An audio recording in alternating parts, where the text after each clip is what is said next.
Boa noite, a graça e a paz. É um prazer imenso estar nessa noite para compartilhar a palavra do Senhor com toda a igreja e com você que está do outro lado da telinha e vai ouvir essa palavra. Nós vamos falar nessa noite sobre a família. Nós vamos trazer uma palavra maravilhosa e a nossa mensagem tem como título os 10 princípios para você ter um lar, uma família e um casamento feliz.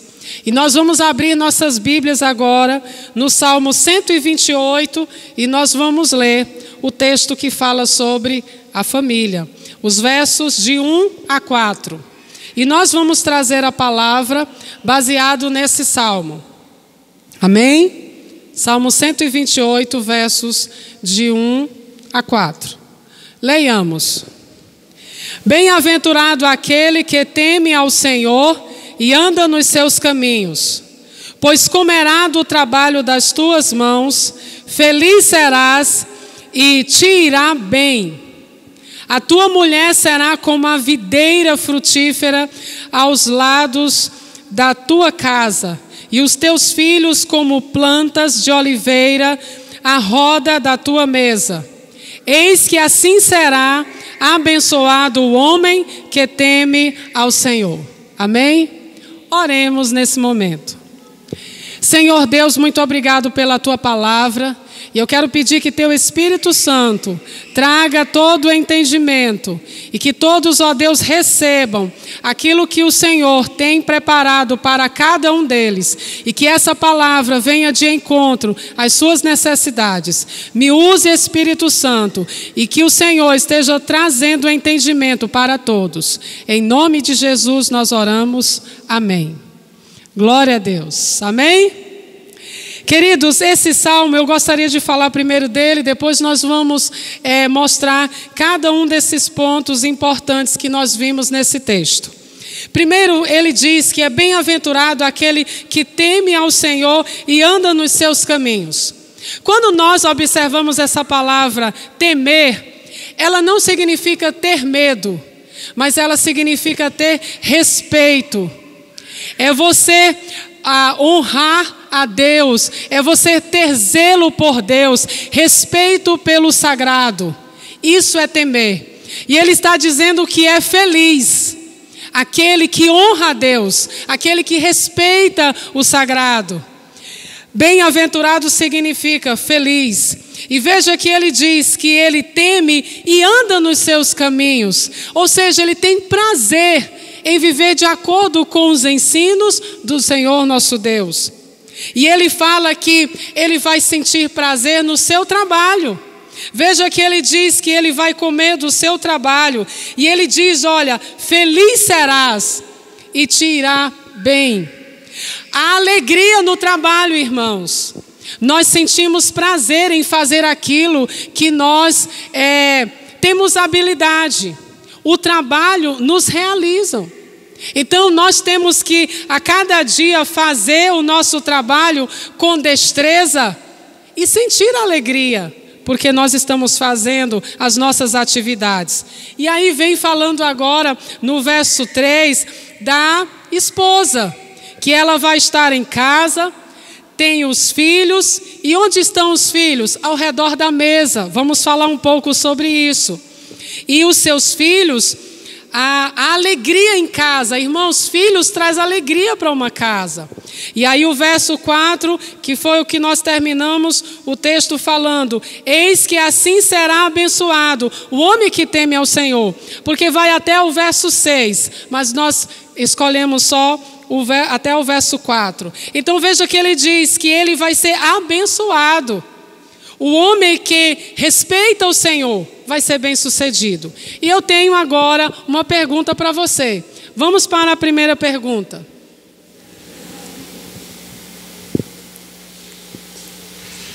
Como anda a sua família? Como está a sua família? Como está o seu casamento? Sua casa tem sido um lugar de paz? Gostaria que você pensasse nessas perguntas. Como estão essas áreas em sua vida?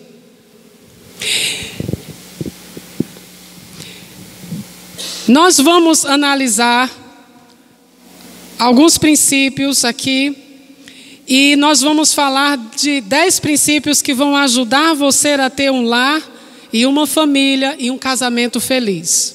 Nós vamos mostrar para você, se não está bem na sua família, no seu casamento, se não está tendo paz em sua casa, nós vamos mostrar para você o caminho, baseado no Salmo 128, na palavra de Deus. Então nós vamos mostrar para você o primeiro princípio, onde você deve colocar ele em prática, para que o seu casamento, a sua família, viva bem e em paz. Então vamos lá, para o primeiro princípio. Vamos ler todos juntos? Ame seu casamento, acredite, torça, valorize, proteja e lute por ele. Eu fiquei pensando nessa primeira expressão, ame o seu casamento.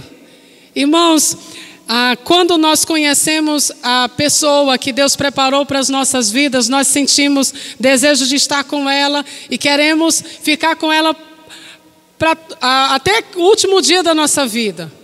Então nós temos que lembrar que quando nós começamos o nosso relacionamento, tinha muito amor, pois esse amor ele deve ser alimentado para permanecer. E esse relacionamento ele se desenvolver a cada dia e crescer essa chama. Então você precisa desenvolver isso, você precisa trabalhar isso na sua vida. Você que ainda não casou, você deve agora ter esse pensamento: quando eu me casar, eu devo amar o meu casamento. Alguns podem dizer, que droga de casamento, que coisa horrível, foi a maior besteira que eu fiz na minha vida, foi ter me casado. Eu sei que você já ouviu isso, muitas pessoas já falaram isso, porque elas não têm a visão do que é o casamento. A pessoa na sua vida que hoje está com ela, não é a pessoa que Deus preparou para ela, e hoje ela começa a dizer isso. Ou por causa de alguns problemas, ela não sabe lidar com as situações e começa a ver o casamento como uma coisa muito ruim. Então, em vez de amar, ela começa a odiar. Odiar voltar para casa e ficar com aquela pessoa. Tantas brigas, tantos desentendimentos. Então o princípio é esse, é se voltar para Deus. Veja que é isso que o Salmo diz, que é bem-aventurado aquele que teme ao Senhor e anda nos seus caminhos. Então ele é feliz. Então se ele é feliz com o Senhor, ele vai ser feliz no casamento. Eu ouvi um jovem uma vez dizer que alguém falou que o casamento não deu certo para ele. Aí ele disse, olha, pois o meu casamento vai dar certo. Então acredite no seu casamento. Acredite que vai dar certo. E você que um dia vai casar, quando você for casar, você não diga, não, eu vou casar e se não der certo eu separo. Esse não é o princípio de Deus, não é a orientação de Deus. A orientação de Deus é até que a morte os separe. Você vai viver uma vida com a pessoa. Então acredite no seu casamento, torça, valorize. Se tem algo que é precioso, alguns estão perdendo o casamento porque estão no trabalho, vivendo mais tempo no trabalho do que com a esposa e os filhos, ou do que com o esposo e os filhos. Porque muitas esposas estão trabalhando igual os homens, passam muito tempo fora de casa. Então você precisa valorizar aquilo que é de mais precioso, porque tem alguém que está esperando por você em casa. E tem alguém que está trabalhando por você lá fora. Então valorize ele, valorize ela. E aí você deve proteja. O esposo protege a esposa e a esposa protege o marido. Tem situações que a esposa deve agir para proteger o seu esposo. Ele está cansado, tem alguma coisa que chegou para ser resolvida. A esposa diz, não, fica aí que eu vou resolver. Porque o marido ele já tem isso dentro dele. ele já toma a iniciativa e ele vai para defender a sua esposa, para defender a sua família. Geralmente nós observamos os homens tendo essa atitude. As mulheres também precisam ter essa atitude também de proteger. Proteja o seu cônjuge, proteja os seus filhos. Mas estamos falando agora do casamento, então proteja o seu esposo. E lute por ele, lute pelo seu casamento. Se as coisas não estão dando certo, lute. Procure alguém para lhe dar um conselho. Procure uma pessoa que conhece a palavra de Deus para lhe dar uma orientação. Busque o Senhor em oração e diga: Senhor, vai transformando, vai mudando. E essa é uma orientação para os mais jovens, que ainda não casaram. Então você já está vendo o que você tem que fazer. Então não esqueça isso que você tem que fazer. Esse é um princípio que você deve colocar em prática em sua vida. Então ame o seu casamento, lute, batalhe por ele. Amém? Vamos para o segundo princípio, que é maravilhoso. Vamos ler juntos? Estabeleça um tempo de fé, adoração, oração e leitura bíblica em família. Querido, você deve estabelecer um tempo em que você vai se reunir com sua família para adorar o Senhor na sua casa. Você deve ter também o seu tempo sozinho, em que você fica sozinho, você e Deus, e você lê a palavra de Deus, medita, você ora, você canta, você tem esse tempo com Deus, você se fortalece espiritualmente. E agora chega o momento de toda a família se reunir. Então, queridos, é algo que a família tem que fazer. Alguns ainda não fazem, porque tomaram uma decisão agora. Chegaram agora, estão aprendendo agora. Então comece a praticar isso. É muito difícil porque o esposo está trabalhando, os filhos estão na escola e os horários não combinam bem. Então procure ver qual é o horário que todos estão reunidos para você ler a palavra de Deus, para você orar. E nós chamamos esse momento de culto doméstico. Você está cultuando dentro de casa. Você lê a Bíblia e você ora, você compartilha. Alguns, nesse momento, compartilham alguns problemas, alguns projetos, alguns sonhos. É hora de toda a família orar por aquele problema, por aquele projeto, por aquele sonho. E já está comprovado que famílias que estão juntas, nesse momento, são mais fortes. Os filhos crescem mais saudáveis, com mais ousadia, com coragem para enfrentar a vida, porque estão recebendo o alimento espiritual. E os pais, nesse momento, dão orientações para os filhos. Filho, você vai estar lá na rua, você vai estar na escola, você vai encontrar uma pessoa assim, não faça isso, isso é errado, não pegue no alheio, você vai trabalhar, então seja zeloso no seu trabalho, ouça o seu patrão. Todas essas orientações os pais dão. E é um momento como esse, o momento que se reúnem para estudar a palavra de Deus, que vai encontrar essas verdades e ensinar para os seus filhos. Então, tire tempo para a sua família e esse tempo com Deus. Tire tempo para você também dar atenção para o seu cônjuge e para os seus filhos. Pais, não esqueçam do lazer. Então você deve ter esse momento também. Algumas famílias não saem, não fazem um passeio, não vão ali. Alguns hoje falam: não, mas eu não tenho dinheiro. Não, vai ali, passeia na rua, vai numa praça, dá uma volta, compra um picolé, compra um churros, alguma coisa, lancham juntos. Então você precisa ter esse momento, se programe. Algumas famílias dizem: não, é muito difícil nós viajarmos porque a família é grande, não temos condições. Comecem a fazer um projeto para economizar, para que vocês possam fazer uma viagem, visitar um parente, isso é muito importante. O casal também deve ter momentos de saírem juntos, sozinhos, de estar juntos em um determinado lugar. Então você precisa dedicar tempo. Isso é, você está investindo na sua família. Isso é o tempo de qualidade. E olha, quando nós envelhecemos, o que vai ficar na memória são esses momentos que você viveu com a sua família. O que os seus filhos vão lembrar são esses momentos aí. O que fizeram com os pais, quando passearam, quando se reuniram em família, quando fizeram uma viagem, é isso que vai ficar na memória. E principalmente quando nós envelhecemos. Aí a pessoa diz, não, eu vou levar um presente, mas a única coisa que os pais, quando já estão idosos, precisam é da presença dos filhos, é da presença da família. É isso que é importante, são as pessoas. Então você precisa dedicar tempo para a sua família também. Amém? Então Deus abençoe. Vamos para o terceiro princípio. Proteja sua casa, seu casamento e sua família de más influências.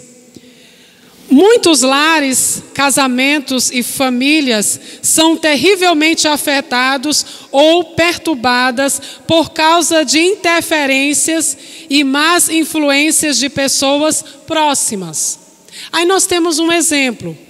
Uma certa mulher percebeu que quando sua amiga, que era muito frequente em sua casa, saía da cidade de férias, os problemas em seu casamento diminuíam consideravelmente. O que estava acontecendo com aquela mulher, com aquele casal? O que estava acontecendo é que aquela amiga estava interferindo na vida do casal. E eles estavam tendo problemas. E você às vezes não percebe. Às vezes uma ideia de uma amiga ou de um amigo, quando ela é colocada dentro de casa e a esposa ou o esposo não concordam, começam a ter brigas. Por causa da ideia, da opinião daquela pessoa. Ela falou lá fora, no contato com ele ou com ela. E aí quando trouxe para dentro de casa, trouxe problemas. Então é preciso ter cuidado. Qual é a orientação do apóstolo Paulo? Abra sua Bíblia em 1 Coríntios, capítulo 15, o verso 33. Veja o que ele fala sobre as más companhias. Você deve identificar. Essa mulher identificou que essa amiga estava prejudicando o seu casamento. O versículo 33 diz assim, olha: não vos enganeis, as más conversações corrompem os bons costumes. Você tem uma forma de viver e alguém deu uma ideia, uma opinião e aí começou a interferir na forma de viver do casal. Então ele está dizendo, olha, identifique se isso não é bom, se essa amizade está atrapalhando, você deve se afastar. Você deve tirar esse relacionamento da pauta, porque está prejudicando o casamento. Então nós devemos ter esse cuidado, proteja a sua casa. Será que está acontecendo alguma coisa assim? Alguém que está vindo e atrapalhando o relacionamento da família? Atrapalhando o casamento? Alguém que está trazendo más influências para o seu filho? Para a sua esposa? Trazendo para o esposo? É preciso identificar. E olha, não se engane, isso é verdade. Isso acontece. Então, identificando deve ser tirado, para que a família permaneça unida e saudável. Então, que seja feito os ajustes corretos na família, em nome de Jesus, e que Deus abençoe. Coloque em prática esse princípio. Vamos para o quarto princípio. Olha que coisa maravilhosa. Seja um intercessor do seu lar, da sua família e do seu casamento. Não esqueça que Deus ama o casamento e a família. Amém? Já o diabo odeia o seu casamento e a sua família. ele fará de tudo para destruí-la. Ore sempre. Saiba que o cristão tem toda a autoridade para neutralizar o diabo. Então, o que você tem que fazer? Ore. Ser um intercessor é você orar. Ore pelo seu casamento, ore pelos seus filhos, ore por sua família. Apresente ao Senhor, o esposo está trabalhando, ore por ele no trabalho, que ele seja bem sucedido, que Deus livre do mal. A esposa está em casa, o marido ora pela esposa que está em casa, que o Senhor esteja guardando, dando sabedoria para ela cuidar da casa, cuidar dos filhos. Ore pelo seu filho que está na escola ou está trabalhando, pedindo que Deus abençoe o seu filho na escola, abrindo entendimento para que ele se desenvolva, que ele aprenda. Aquele que está trabalhando, que ele seja bem sucedido no trabalho, está vindo do trabalho para casa ou está indo, ore para que Deus guarde no trânsito. Então peça a proteção de Deus, seja um intercessor, ore sempre, apresente ao Senhor, que você tenha isso como prática na sua vida. Coloque esse princípio em prática na sua vida, em nome de Jesus. Vamos para o quinto princípio. Respeite, ame e considere seu cônjuge e cada membro da sua família. Irmãos, isso é muito importante. Procure tratar bem a todos. Seja amável, seja paciente. Ajude nas tarefas, ouça as opiniões uns dos outros, elogie pessoalmente e publicamente as qualidades do seu cônjuge e dos familiares. Pequenos gestos geralmente trazem grandes resultados. Qual é a orientação que sempre o pastor está dando? Olha, trate bem, porque geralmente você trata bem quem é de fora, com quem você trabalha, mas trate bem as pessoas de casa, trate bem o esposo, a esposa, os filhos, fale com amor, elogie quando faz alguma coisa. O marido, o esposo, ele quer receber um elogio da esposa, ele quer que ela diga que ele fez bem feito, que bom, glória a Deus porque ele está sustentando a casa, ele é forte, corajoso, valente. Então, dê palavras, isso incentiva ele. Ele sai de peito cheio, porque a esposa viu o seu trabalho, o seu esforço. Da mesma forma, o esposo deve elogiar a sua esposa, dizendo que ela fez bem feito, dizendo que ela é linda, e é linda mesmo. A sua esposa é linda e o seu esposo também é lindo, você deve dizer. E outra coisa que você deve dizer, que ama. Diga que ama o esposo, diga que ama a esposa. A mesma coisa você deve dizer para os seus filhos. Diga que ama o seu filho, diga que ama a sua filha. E os filhos devem dizer para os pais que amam. Irmãos, olha, a sua casa deve ser cheia de amor.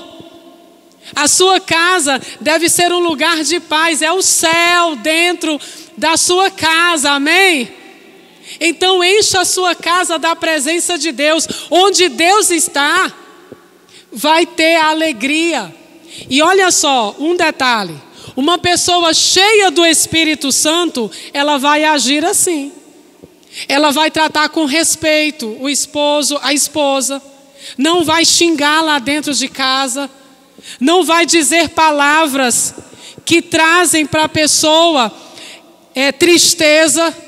E em vez de incentivar ela a fazer o trabalho ou fazer alguma coisa, pelo contrário, coloca ela deprimida. Uma pessoa cheia do Espírito Santo não age assim. Ela age dando palavras de incentivo, ela age dando palavras que encorajam, ela abençoa. Então você deve ser uma pessoa que respeita o seu filho. Não coloque apelidos no seu filho, só se for um apelido amável que você coloca no seu filho. Mas alguns começam a dizer por algum defeito, alguma coisa, isso é errado. Não coloque apelidos no seu filho, tem nome. Seu filho tem nome, o seu nome é importante, o seu nome é precioso. Então isso é respeito. Respeite o esposo, respeite a esposa. Quando alguém, se o esposo ou a esposa deu uma ordem, obedeça essa ordem. Aquilo que pediu. Isso é uma questão de respeito. E é uma questão de honrar. Sabe, a Bíblia diz que quando o marido ama a sua esposa, a sua oração vai ser ouvida.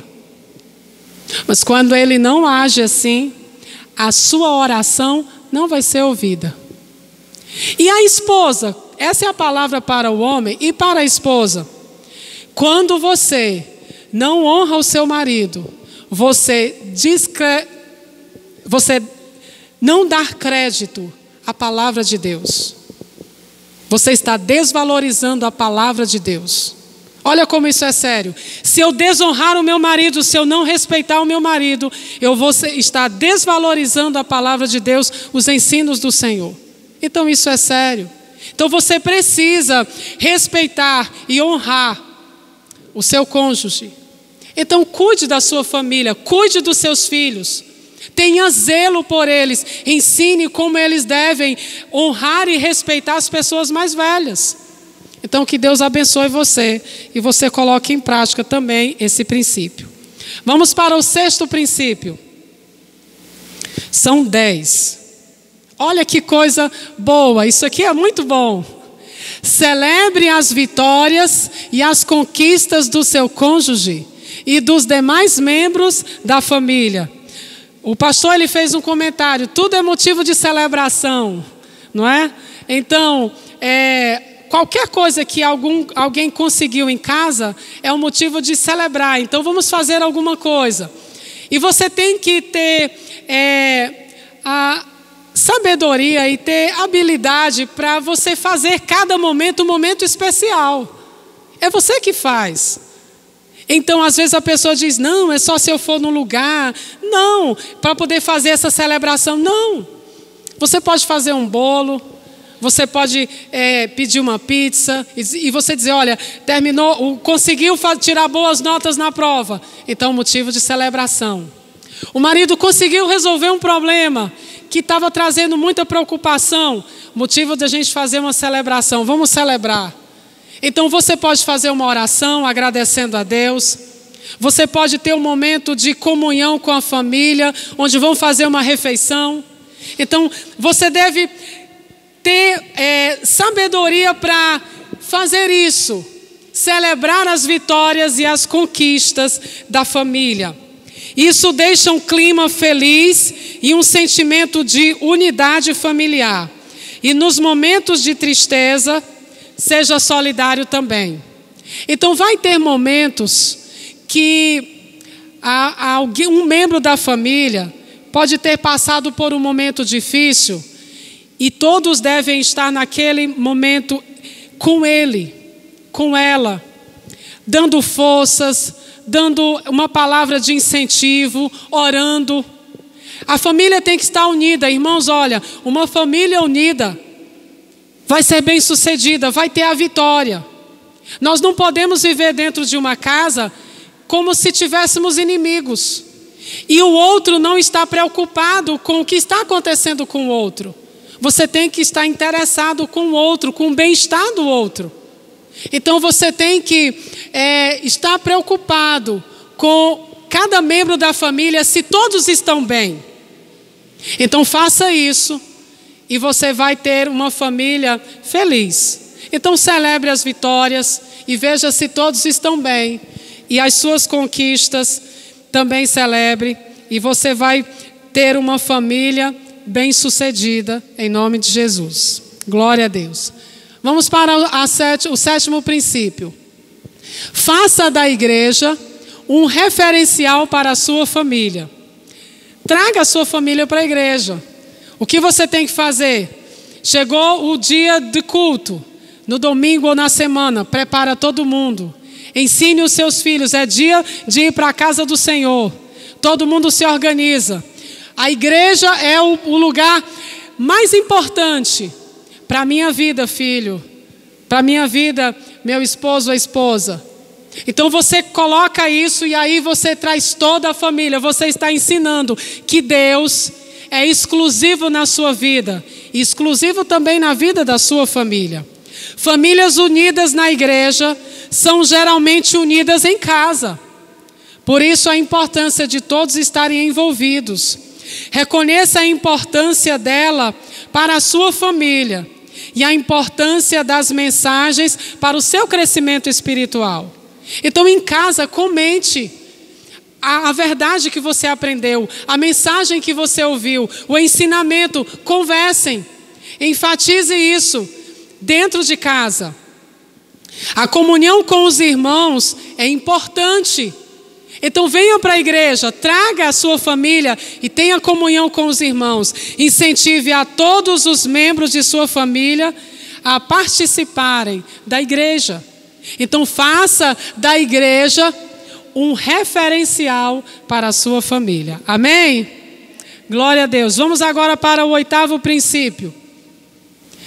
Respeite a privacidade, as necessidades, os gostos, as diferenças e as particularidades dos membros da família, especialmente do cônjuge.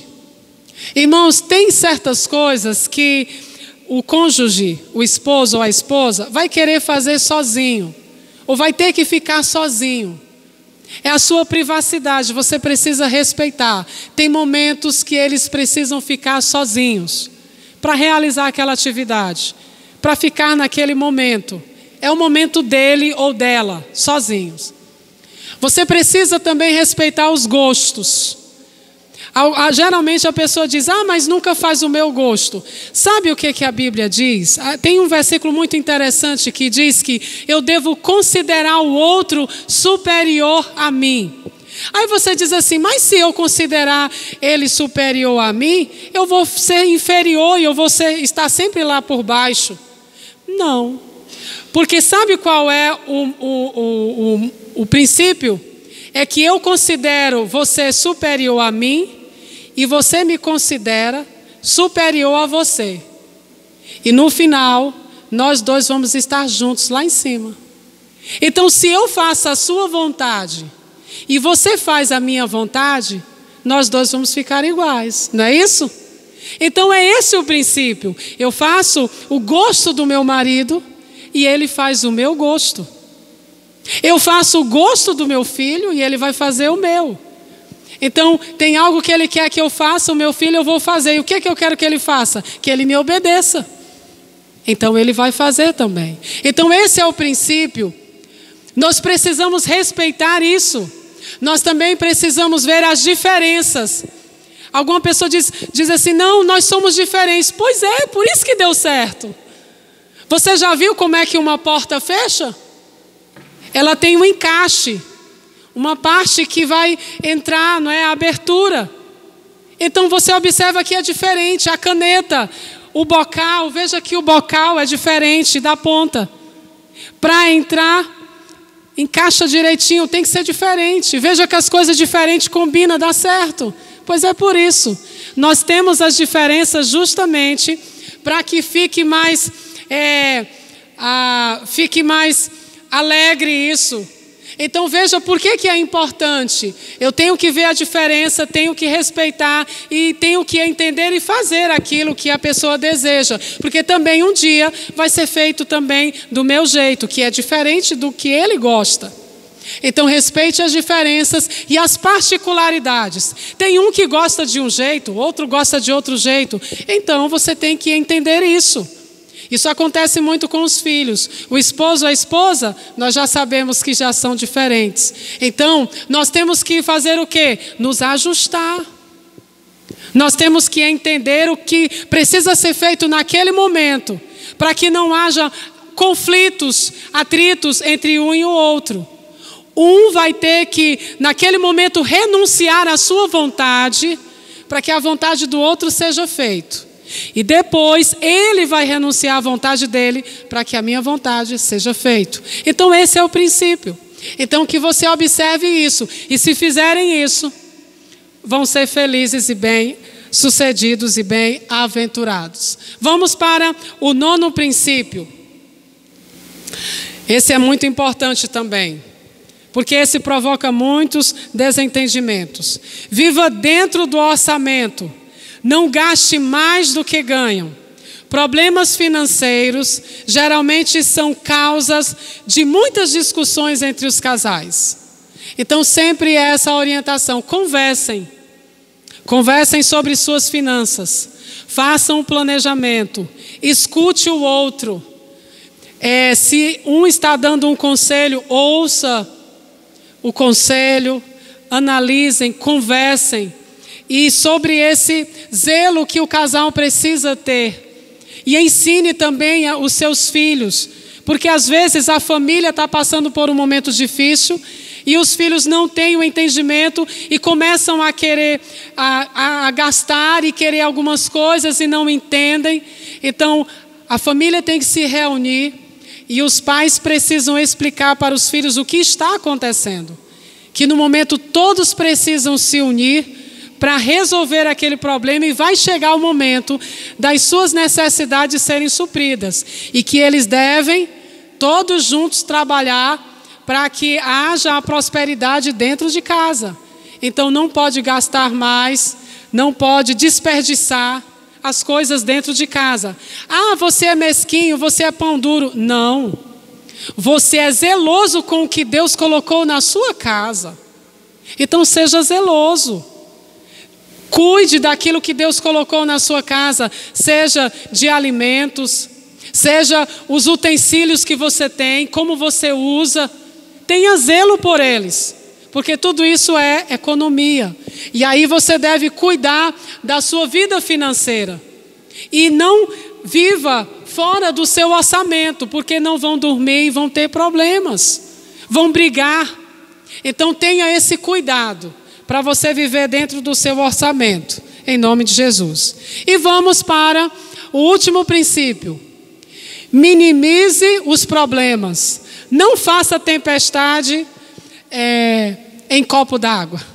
Às vezes surgiu um problema, e aí faz uma confusão tão grande, uma briga tão grande. Às vezes porque alguém deixou uma torneira aberta, ou então deixou uma toalha em cima da cama, deixou louça em cima da mesa. Então o que você tem que fazer? Às vezes se você vai com raiva, porque você já disse, eu já disse tanto que não era para fazer assim, e você fica estressado, vai ter um problema maior. Então não faça confusão, não faça uma tempestade em um problema assim. Você chega e com sabedoria, com calma, resolve. Então nós temos o Espírito Santo em nós. Nós temos que vigiar.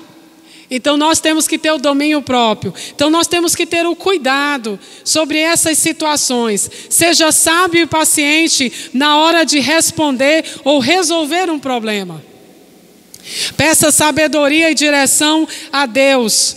Não tome decisões no calor da emoção ou quando estiver zangado. Abra sua Bíblia em Tiago 1, verso 5.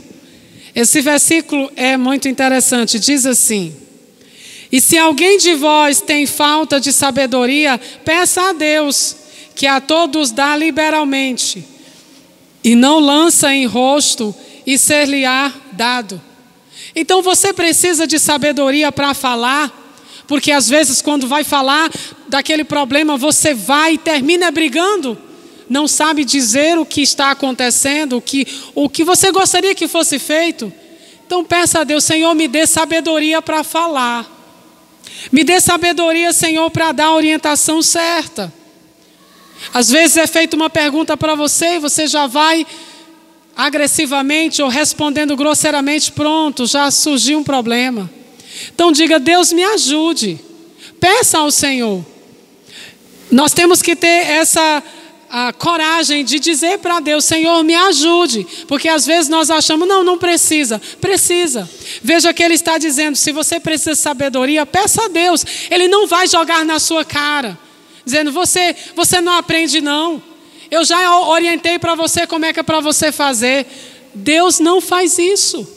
Se você pedir, Ele vai orientar você, Ele vai lhe dar sabedoria e você vai conseguir. E aí você diz assim: então quando Ele me der sabedoria, eu não vou ter esses problemas? Sim, você vai ter. E é nessa hora que você vai praticar a sabedoria dele, nesses momentos. Quando alguém fizer uma pergunta, você vai ter sabedoria para responder. Quando tiver um problema, você vai ter sabedoria para resolver. Então é nesse momento que o Senhor vai ensinar você, e você vai ver que Ele está respondendo a sua oração, o que você pediu. Então que Deus abençoe a igreja em nome de Jesus. Não peça ajuda a quem não pode e nem tem autoridade moral para lhe ajudar. Seja uma pessoa de oração, em nome de Jesus. Então eu quero concluir essa palavra lendo duas frases do pastor Isaías. Você aprendeu que você deve amar o seu casamento. Você deve ter tempo de qualidade com Deus, você e sua família. Você deve proteger a sua casa, proteger os seus filhos. Você deve ser uma pessoa de oração que vai interceder pelo lar. Você deve respeitar, amar o seu cônjuge, os seus filhos. Você aprendeu que deve celebrar as vitórias e conquistas. Fazer da igreja o referencial, é o lugar onde você se reúne com a sua família para adorar a Deus e você cresce espiritualmente. Você aprendeu que deve respeitar cada membro da família, respeitar o seu gosto, a sua privacidade. Você aprendeu que deve viver dentro do orçamento e que você deve minimizar os problemas. Você deve resolver os problemas tranquilamente. Tudo isso você aprendeu.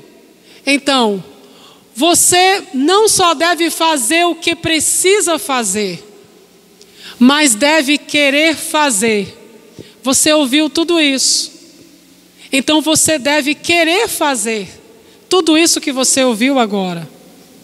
A outra frase é: jamais esqueça que o importante não é saber de uma verdade, mas vivê-la.